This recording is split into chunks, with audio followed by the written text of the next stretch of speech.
Before I came to Union Gospel Mission, I was in addiction for just a little under 40 years. And I had tried to make efforts on becoming clean and sober in that time, especially in the last 6 years of it. And I had found Christ earlier, and what I did was walk away from the Lord, and I fell back into addiction really hard. And it got to the point where I was almost dead. I was 123 pounds when I reached the Union Gospel Mission.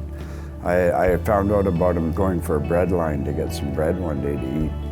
When I walked in the doors, I could feel this warmth within the building. It just sort of like went through the body. I think it was the Spirit of God telling me that it was the place I should be. But you know, and it was so beautiful. I just never felt so relaxed in my life. And next thing you know, I was in the program and starting on this road to recovery that I'm on now.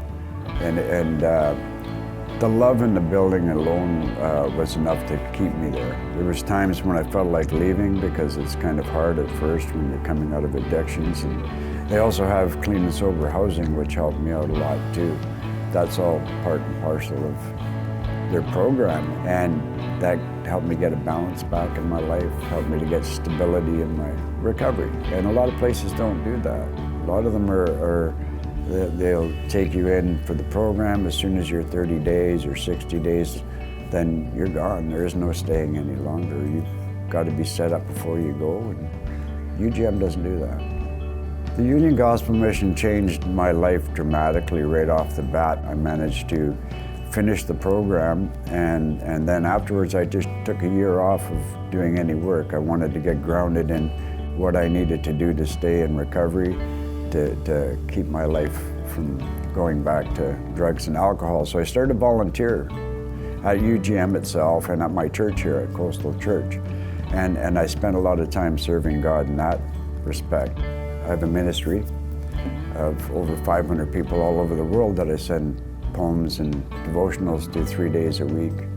And it's a blessing to be able to reach out to places like Korea and Vietnam and Cambodia and Turkey and Singapore and England and Germany, places I would only dream of going to, but yet with today's technology I'm able to share my faith with people all over the world.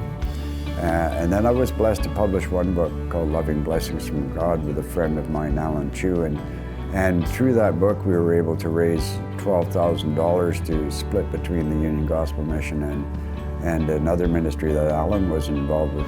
So we were blessed to help out and give back. And that's the thing. All my life I've taken from people, and I've stolen or conned or manipulated. Now I'm able to give back. I'm allowed to take that total change in my life and use it in a different way.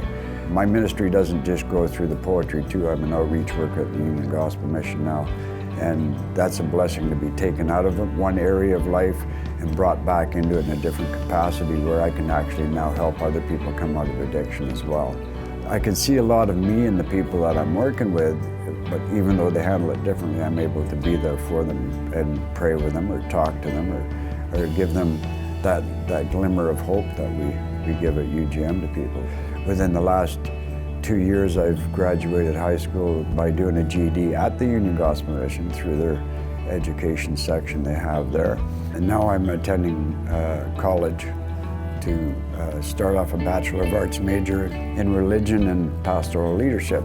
Something, again, that I would never dream of doing.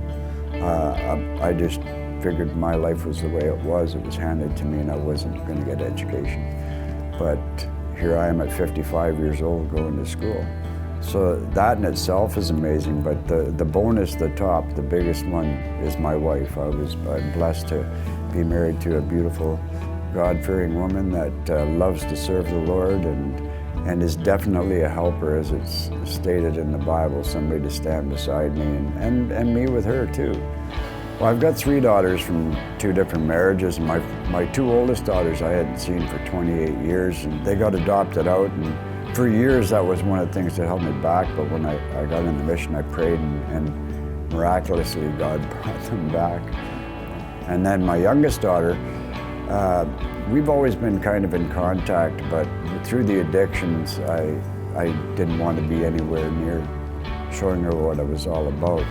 I had not seen her for like about 6 years, and she was coming out to go to the University of Victoria, And I was blessed to spend some time with her on her way over.